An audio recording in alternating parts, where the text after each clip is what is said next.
ഇന്നൊരു ബ്രോക്കർ വന്നായിരുന്നു. ഒരു 1.5 കോടി രൂപയൊക്കെ തരാൻ പാർട്ടി റെഡിയാണ്. 4-5 സെന്റല്ലേ ഉള്ളു. അവർ പഴയ കെട്ടിടവും അവര് തിടിച്ചു പൊളിച്ച് കളയും. സാറാടെ അതിനെ കുറിച്ചോണ്ട് സംസാരിക്കേ. അവള് സമ്മതിച്ചാലും അമ്മ സമ്മതിക്കത്തില്ലെന്നേ. അമ്മയുടെ പേരിലല്ലേ പ്രോപ്പർട്ടി. അത് നേരാണ്. അതുകൊണ്ടാണ് ഇത് ഇപ്പോഴും ബാക്കി നിൽക്കണത്. ഇല്ലെങ്കിൽ മരിക്കണതിന് മുമ്പ് ഡയറയുടെ പപ്പ ഇതും വിറ്റ് തൊലച്ചാനെ. മുങ്ങിത്താടിന്റെ ബോട്ടിൽപ്പെട്ട പോലാണ് മമ്മേമോള് ഇപ്പൊ. ഇത് വിൽക്കല്ലാണ്ട് അങ്ങേര് വരുത്തി വെച്ച കടം വിട്ടാൻ വേറെന്താണ് വഴി? ഞാനിവിടെ വന്നപ്പോഴും ഇതൊക്കെ തന്നെയല്ലേ അവസ്ഥ. എനിക്ക് എന്നാ ചെയ്യാൻ പറ്റും? ചോണിച്ചായ തന്നെ സംസാരിക്കും. ഞാൻ സംസാരിക്കാം. എന്നിട്ട് നിങ്ങൾ രണ്ടാളും മമ്മയും കുട്ടി ഒരു വാടക വീട്ടിലോട്ട് മാറി. ഈ കച്ചവടം നടന്ന എന്റെ കുറച്ച് ബാധകളൊക്കെ തീർന്നു കിട്ടുമായിരുന്നു. ഓ അപ്പൊ അതാണ്. അല്ലാതെ മമ്മയോടുള്ള സിമ്പതി അല്ല. സ്വന്തം കാര്യം. അത് പച്ചക്ക് എന്നിട്ട് എന്താണ് ഇടങ്ങേറി. സാറാ ഫ്രിഡ്ജും തുറന്നു 2 പെഗ് മതി. ഇതിപ്പോ ഞാൻ കൊണ്ടുവന്നില്ലായിരുന്നെങ്കിലോ? ഇല്ലെങ്കിൽ ചെട്ടിയിലെ വാറിൽ പഠിക്കാൻ സാറിന് കാശ് ശീലായി. സാറിന് വിളിക്കട്ടെ? വേണ്ട. തുടങ്ങാമേ? വേണ്ടാന്നേ. അതുങ്ങ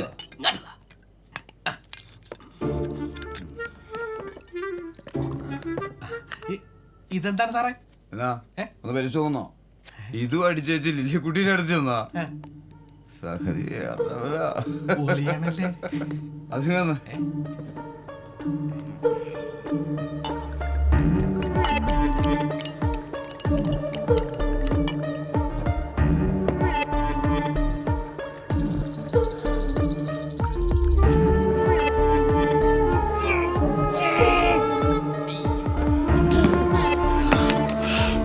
മാതാവ് എത്ര പാടാണ്.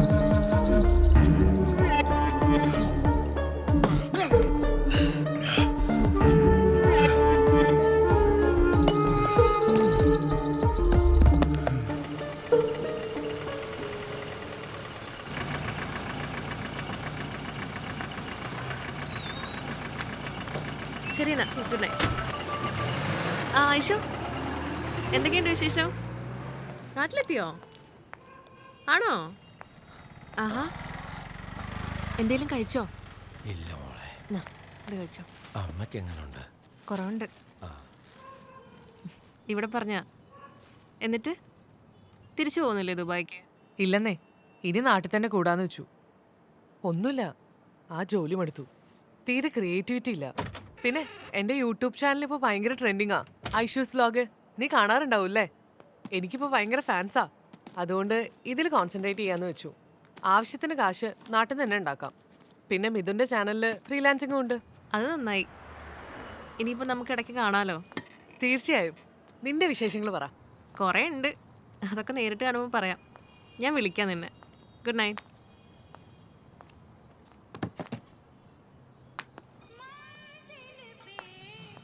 ലേറ്റ് ആയോ? പിന്നല്ലാതെ എന്നാത്തിനാ നക്കാപ്പിച്ച കാശ് നീ പണിക്ക് പോകുന്നത്? വീട്ടിലിരുന്ന പോരെ? ഇത്തരം വർത്താനം വേണ്ട വിവേകെ, ഞാൻ എപ്പോഴും പറയാറുള്ളല്ലേ. ഓ വിട്ട്. ഞാൻ ഫുഡ് കൊടുത്തേച്ചും അമ്മ കഴിച്ചില്ല. നീ വരട്ടെന്ന്. അതെന്താ വിവേക് ഫുഡ് വന്നിട്ട് മമ്മ കഴിക്കാനേ? ഓ, അയാൾ എന്തിനാ ബുദ്ധിമുട്ടിക്കുന്നേ? ജോണച്ചായ ഉണ്ടായിരുന്നു ഇവിടെ. നിനക്കൊരു കുപ്പി ബീർ വാങ്ങിപ്പിച്ചായിരുന്നു. ഒരു മൂടിന് ഒരു ഗ്ലാസ് വേണമെന്നും അമ്മയോട് ചോദിച്ചു. മമ്മയ്ക്ക് അതങ്ങ് ഇഷ്ടപ്പെട്ടില്ല. മമ്മയുടെ അവസ്ഥ വിവേകിന് അറിഞ്ഞൂടെ? അപ്പോഴാണോ ഇവക തമാശ? മമ്മ ഒന്ന് റിലാക്സ് ആയിക്കോട്ടെ എന്ന് വെച്ചു. വേണ്ട, ഞാനത് അപ്പോഴേ വിട്ട്. ഇത് മമ്മയ്ക്ക് വേണ്ടി ഞാൻ ഉണ്ടാക്കിയതാ, ചിക്കൻ സൂപ്പ്. അതെങ്കിലും കഴിക്കാൻ പറയാം മമ്മയോട്. തരട്ടെ മമ്മ? നീ പോയി ഫ്രഷ് ആയിട്ട് വാ, ഒരുമിച്ച് കഴിക്കാം. മമ്മ കഴിക്കേ. എനിക്കൊന്നും വേണ്ട, നല്ല ക്ഷീണമുണ്ട്, ഒന്ന് കിടക്കണം. അതെങ്ങനെയാ ശരിയാവുന്നേ? ഡാനിക്കും കൂടി വേണ്ടി ഞാൻ ഫുഡ് ഉണ്ടാക്കി. കുളിച്ച് ഫ്രഷായി നല്ല കിടുവായി വന്നേ. ആഹാരം നമുക്കൊന്ന് ഒരുമിച്ച് കഴിക്കാം. വിവേക് കഴിച്ചോ? ഞാനിത് മമ്മയ്ക്ക് കൊടുക്കട്ടെ. ശരി വിവേക്.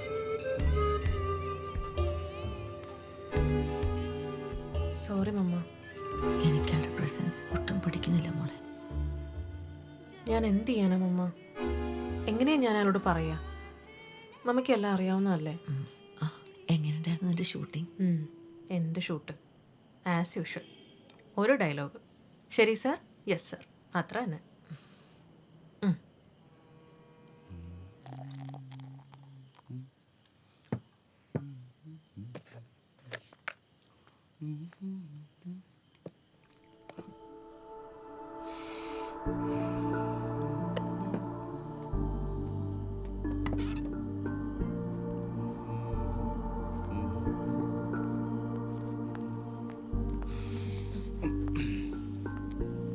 അലമാറയോ?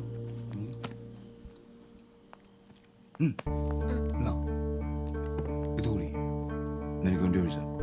എനിക്കൊന്നും വേണ്ട. ഏയ്, ആ ഇതെന്നാ പരിപാടിയാ?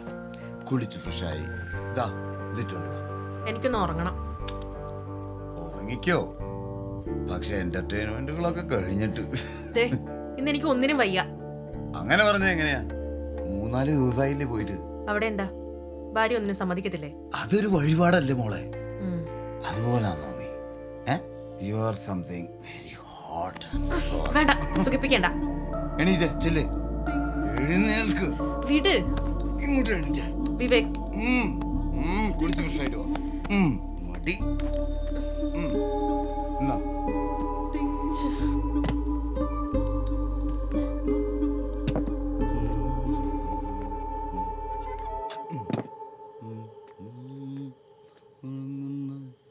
മണമുള്ള തണുപ്പുള്ള രാത്രിയിൽ തനിച്ചിരുന്നുറങ്ങുന്ന ചെറുപ്പക്കാരി പൂമുഖ കിളിവാതിൽ അടയ്ക്കുകില്ല.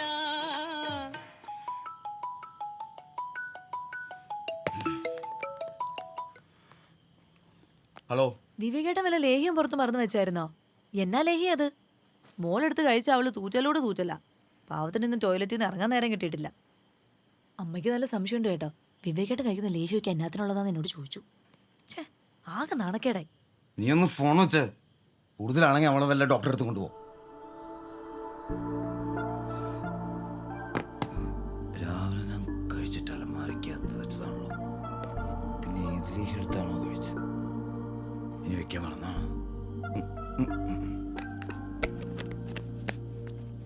അടയ്ക്കുകില്ല കാമിനി നിന്നെ ഞാൻ ഉറക്കുകില്ല. മണമുള്ള തണുപ്പുള്ള കളിക്കലേ വിവേക്, എനിക്ക് ഉറങ്ങണം. അതിനാണോ ഇപ്പൊ കുളിച്ച് ഫ്രഷായി സുന്ദരിയായി ഇങ്ങനെ വിരിഞ്ഞു നിൽക്കുന്നേ? ഈ പാട്ടൊന്ന് ഓഫ് ചെയ്യോ? എന്നും രാത്രി ഇത് തന്നെ. ഈ പാട്ടല്ലേ മോളെ നമ്മുടെ ഇൻസ്പിറേഷൻ.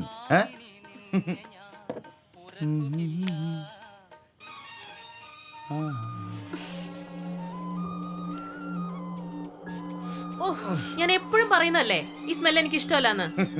ഈ സ്മെല്ലാണ് എന്റെ ഫേവറേറ്റ് ഐറ്റം. എനിക്കതറിയാലോ. ഈ സ്മെല്ലും നിന്റെ ബോഡി സ്മെല്ലും കൂടി ചേരുമ്പോ അതാണ് അതിന്റെ കോമ്പിനേഷൻ. മതി, നിർത്ത് ഭ്രാന്ത്.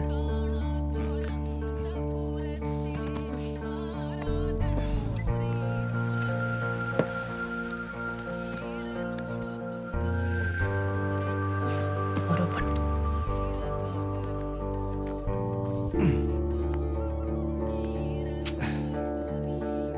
നിന്റെ ഈ കുറുമ്പാണ് എനിക്ക് കൂടുതൽ ഇഷ്ടം. ഇന്നെന്നെ വേദനിപ്പിച്ച കൊല്ലി ഞാൻ. കൊല്ലണം. കൊല്ലണം.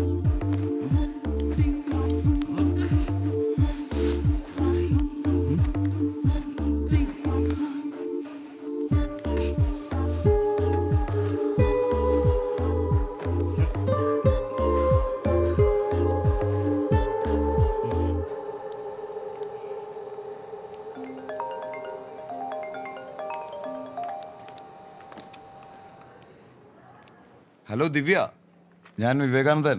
Hi sir. ദിവ്യയുടെ ഫാദറിന്റെ പേപ്പേഴ്സ് എല്ലാം റെഡി ആയിട്ടുണ്ട്. ഓ താങ്ക് യു സർ. എന്റെ പ്രത്യേക ഇൻട്രസ്റ്റിലാന്നേ പേപ്പേഴ്സ് എല്ലാം എത്ര പേര് ശരിയായത് അറിയാലോ? ആ അറിയാം, വളരെ ഉപകാരം സർ. ഞാനിപ്പോ പാർലറിലാണ്, കുറച്ച് ലേറ്റ് ആവും. നാളെ വന്ന് വാങ്ങിക്കാം. അത് ബൈപ്പാസിലല്ലേ പാർലർ? ഞാൻ എന്തായാലും ആ വഴിക്ക് വരുന്നുണ്ട്. പേപ്പേഴ്സ് എൻ്റെ ഉണ്ടാവും, നമുക്ക് അവിടെ വെച്ച് കാണാം. അതല്ലേ സൗകര്യം? അയ്യോ സാറിന് ബുദ്ധിമുട്ടാവില്ലേ?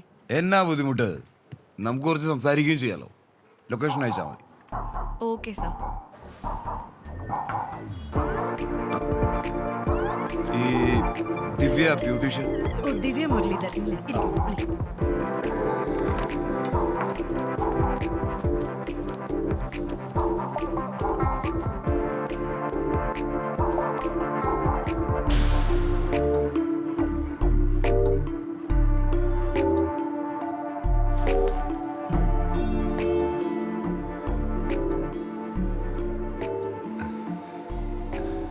Today you look more pretty. Sir paper. ഓ, ഞാൻ മറന്നു. Thank you sir. നമുക്ക് പുറത്തിറങ്ങി ഒരു കോഫി കഴിച്ചാലോ? അയ്യോ സർ, കസ്റ്റമർ ഉണ്ട്. ഞാൻ ഇടയ്ക്ക് വിളിക്കാം. വെറും ഒഫീഷ്യൽ പരിചയം മാത്രമാക്കണ്ട. Sure sir. എന്നാ ഞാൻ ചെല്ലട്ടെ? ആ. ശരി. കൊള്ളാം, ബ്യൂട്ടീഷ്യൻ അല്ലേ? പുതിയ ലേഹ്യം വേണ്ടി വരും. എത്ര പറഞ്ഞാൽ നിനക്കെന്താ മനസ്സിലാവാത്ത ഏതു? പോയി നോക്ക്. Ready sir. എത്ര പറഞ്ഞാൽ നിനക്കെന്താ മനസ്സിലാവാത്ത ഏതു? ഇനി ഇത് മുന്നോട്ട് പോവില്ല. I M fed up with you. ഒന്നുകൂടെ നോക്കാം. റെഡി അല്ലേ? Ready sir. ടേക്ക് എടുക്കാം. ഓ, എന്താ പേടിപ്പിക്കാ നീ? അത് വേണ്ട. കൂടി പോയാ നീ ആ വീടി അത്രയല്ലേ ഉള്ളൂ. ഇതൊക്കെ പറഞ്ഞ് കാട്ട്. എന്താ ഹരീഷ ഇത്? അവർക്ക് ക്യാരക്ടർ ശരിക്കും പറഞ്ഞു കൊടുത്തില്ലേ? പറഞ്ഞു കൊടുത്തിട്ടുണ്ട് സാർ. എന്നിട്ട് ഇതാണോ ആ സീന്റെ മൂഡ്? ഇതാണോ മോഡുലേഷൻ? ഇപ്പൊ തന്നെ എത്ര ടേക്കായി? ഹലോ, ആദ്യമായിട്ടാണോ ഡബ് ചെയ്യുന്നത്? അല്ല സർ, ചെറിയ ചെറിയ വോയിസ് ഒക്കെ ചെയ്തിട്ടുണ്ട്. അതെ, ഇത് ഹീറോയിനാ. നിങ്ങളുടെ വോയിസ് ഒന്ന് ടെസ്റ്റ് ചെയ്തേ ഉള്ളൂ. ഹരീഷേ, സാർ ഇത് ശരിയാവൂല. ആ തന്നെ വിളി. അല്ല സർ, ഞാൻ ഒന്നുകൂടെ ട്രൈ ചെയ്യാം. വേണ്ട വേണ്ട, ടൈം വേസ്റ്റ്. അതെ, ഹരീഷേ, വേറെ വല്ല ചെറിയ വോയിസ് ഉണ്ടെങ്കിൽ അപ്പം നോക്കാം. ശരി സാർ. അവരോട് ഇപ്പോൾ കേളാൻ പറഞ്ഞു കേട്ടോ.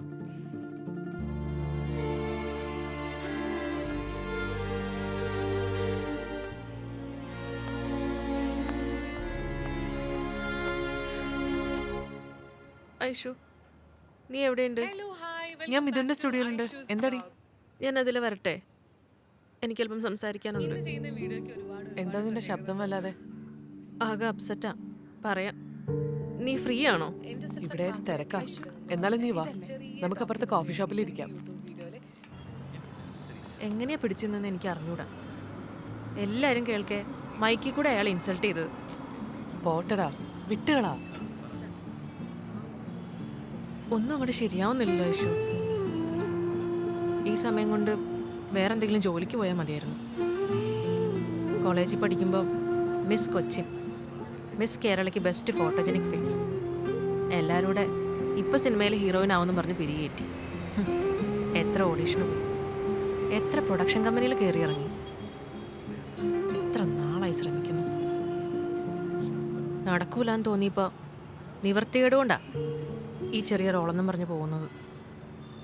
500 1000 എന്ത് കിട്ടിയാലും എനിക്കിപ്പോൾ അത് വലിയ എമൗണ്ടാണ്. മമ്മയ്ക്ക് മരുന്ന് വാങ്ങിക്കാലോ. എൻ്റെ പേഴ്സണൽ കാര്യങ്ങൾ ഞാൻ ആരോടും പറയാറില്ല. നിന്നോടും പറഞ്ഞിട്ടില്ല ഇതുവരെ. ഒരുപാട് പ്രോബ്ലംസ് ഉണ്ട് ഐഷു. പപ്പ ഉണ്ടാക്കി വെച്ച കടങ്ങൾ, മമ്മയുടെ ചികിത്സ. ഇപ്പോൾ ഏറ്റവും വലിയ പ്രോബ്ലം വിവേക. ഏത് വിവേക്? അങ്ങനെ ഒരാളുണ്ട് എൻ്റെ ജീവിതത്തിൽ. അതിനെക്കുറിച്ച് ആള് വന്നിട്ടുണ്ട്. സൂക്ഷിച്ച്. ശരി.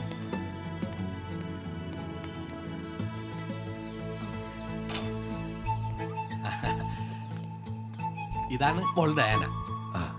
കൊച്ചിന്റെ മമ്മ ഹോസ്പിറ്റലാണ്, സുഖമല്ലുണ്ട്, അഡ്മിറ്റാണ്. അതാണ് മുറി. തുറന്നിട്ടേക്കണല്ലേ? വാ സാറേ.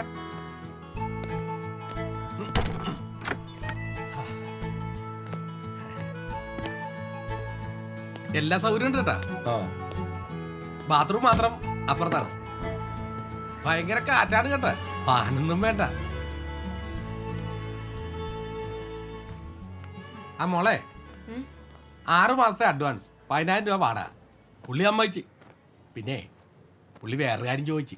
മൂപ്പർക്ക് ഹോട്ടലിൽ നിന്ന് കഴിക്കുമ്പോഴേ എപ്പോഴും അതെ വയറ്റിനത്ര പിടിക്കൂലെന്ന് നമ്മുടെ കിച്ചനോടൊന്ന് ഉപയോഗിച്ചിട്ട് ചോദിച്ചു. അല്ല, ഭക്ഷണം പുള്ളി വെച്ച് കഴിച്ചോളൂ. ഏയ് അതൊക്കെ ബുദ്ധിമുട്ടാവും. കാലത്ത് 1 മണിക്കൂർ, വൈകുന്നേരം 1 മണിക്കൂർ, അത്രേ ഉള്ളൂ. എങ്കിൽ വാടക കൂട്ടി തരാമെന്ന്. എത്ര തരും? 15 പറയാം, മൂപ്പര് തരും. ഞാൻ മമ്മയോട് ചോദിക്കട്ടെ.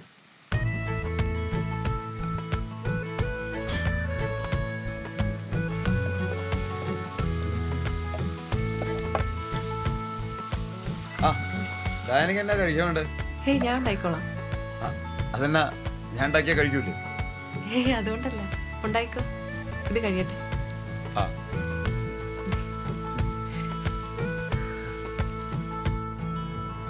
ആ സമയത്താ മമ്മയുടെ ട്രീറ്റ്മെൻറ്റും സർജറിയും ഒക്കെ. മമ്മ മിക്കപ്പോഴും ഹോസ്പിറ്റലിലാണ്. ഇടയ്ക്ക് ഞാനും അയാളും വീട്ടിൽ ഒറ്റയ്ക്കാവും.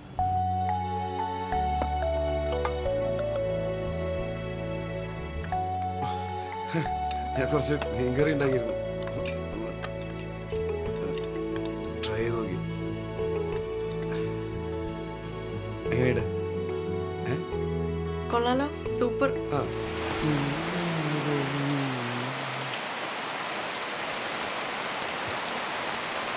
ഓഫീസിലേക്കാണോ? അതെ. മമ്മയ്ക്കിപ്പോ എങ്ങനെയുണ്ട്? അങ്ങനെയൊക്കെ തന്നെ. പോരുന്നോ? എപ്പോഴാണ് അയാളോട് ഇഷ്ടം തോന്നി തുടങ്ങിയെന്ന് എനിക്കറിയില്ല. നാട്ടിൽ ഭാര്യയും കുട്ടിയും ഉണ്ടെന്നുള്ള കാര്യം അയാൾ മറച്ചൊന്നും വെച്ചില്ല. ആ ഫ്രാങ്ക്നെസ് തന്നെ ആയിരിക്കും ചിലപ്പോൾ അയാളോട് ഇഷ്ടം തോന്നാനുള്ള കാരണം. ക്രൈസിസിൻ്റെ സമയത്ത് വലിയ ആശ്വാസമായിരുന്നു അയാളുടെ സപ്പോർട്ടും കെയറും. പലപ്പോഴും ഞാൻ നോക്കുന്നതിനേക്കാൾ നന്നായി അയാളും അമ്മയെ നോക്കി, അയാളുടെ അമ്മയെ പോലെ തന്നെ. അത് പക്ഷേ അയാൾ ശരിക്കും എക്സ്പ്ലോയിറ്റ് ചെയ്തു. ലിവിങ് ടുഗദർ എന്നൊക്കെ പറഞ്ഞപ്പോൾ ആദ്യം അമ്മയ്ക്ക് കലിപ്പായിരുന്നു. തീരുമാനം എടുക്കുമ്പോൾ പലവട്ടം ആലോചിക്കണമെന്നും അമ്മ പറഞ്ഞതാ. പക്ഷെ ഞാൻ കേട്ടില്ല. ഒരു പ്രത്യേക ക്യാരക്ടർ അയാളുടെ. മദ്യം കഴിക്കില്ല, ഹോട്ടലിൽ നിന്ന് ഫുഡ് കഴിക്കില്ല. എനിക്ക് അയാളെ തീരെ മനസ്സിലാക്കാൻ കഴിയുന്നില്ല ഐഷു. ചിലപ്പോൾ ഭയങ്കര സ്നേഹ, അത് റിയൽ ആണോ അഭിനയാണോ എന്നൊന്നും എനിക്ക് അറിയാനേ പറ്റുന്നില്ല. ചില സമയത്ത് എനിക്ക് അയാളെ കൊല്ലാൻ തോന്നും. Perverted sexual mania. അതില്ലാതെ ഒരു രാത്രി പോലും അയാൾക്ക് ഉറങ്ങാൻ പറ്റില്ല. ആ സമയത്ത് വേദനിപ്പിക്കുന്നതാ അയാൾക്ക് പ്ലഷർ. വൈഫിൻ്റെ അടുത്തും അയാളിങ്ങനെ ആവോ? അതറിയില്ല. ആയിരിക്കും. നിനക്ക് അറിഞ്ഞൂടെ, ഇതൊരു തരം അസുഖ. പാർട്ട്ണറെ വേദനിപ്പിക്കുമ്പോൾ മാത്രമേ അവർക്ക് ഈ സെക്ഷൽ പ്ലഷർ കിട്ടുള്ളൂ. വെറുതെ എന്തിനാ സഹിക്കുന്നത്? അയാൾ ഒഴിവാക്കിക്കൂടെ നിനക്ക്? ഞാൻ ആലോചിക്കാറുണ്ട്. മമ്മയോട് പറയാൻ പറ്റാത്തതുകൊണ്ടാ. അതും കൂടെ താങ്ങാൻ പറ്റില്ല ആ പാവത്തിന്. ഞാൻ മോളുടെ പ്രോഗ്രാംസ് ഇടയ്ക്കൊക്കെ കാണാറുണ്ട്. ഇവള് കാണിച്ചു തരും. ആണോ? മമ്മയ്ക്ക് വേറെ ഒന്നും ചെയ്യാനില്ലല്ലോ. കുറേ പാട്ട് കേൾക്കും, പിന്നെ യൂട്യൂബും OTT മൂവീസൊക്കെ. ഓ ഞാൻ ഈ സ്റ്റാൻഡിൽ ഫോൺ വെച്ച് കൊടുക്കും. ശരി എന്നാ ഞാൻ ഇറങ്ങട്ടെ മാമ, കുറച്ച് തിരക്കുണ്ട്. ഓക്കെ. എപ്പോ എത്തും പുള്ളിക്കാരൻ? ഓഫീസിൽ നിന്ന് ഇറങ്ങിയ കുറേ ഉത്തേജക മരുന്നുകൾ വാങ്ങി വരും. നീ എനിക്ക് കുറച്ച് ക്യാഷ് തരുമോ? ഒരു 5000. നാളെ മമ്മയുടെ മരുന്ന് വാങ്ങിക്കണം. നല്ല വിലയാ. ഡബിങ് നടന്നെങ്കിൽ ഉണ്ടായിരുന്നേനെ. എല്ലാത്തിനും അയാളോട് ചോദിക്കാൻ ഒരു മടി. ഏയ്, ഞാൻ ഇപ്പൊ തന്നെ ഗൂഗിൾ പേ ചെയ്യാം. Don't worry. ഓക്കെ.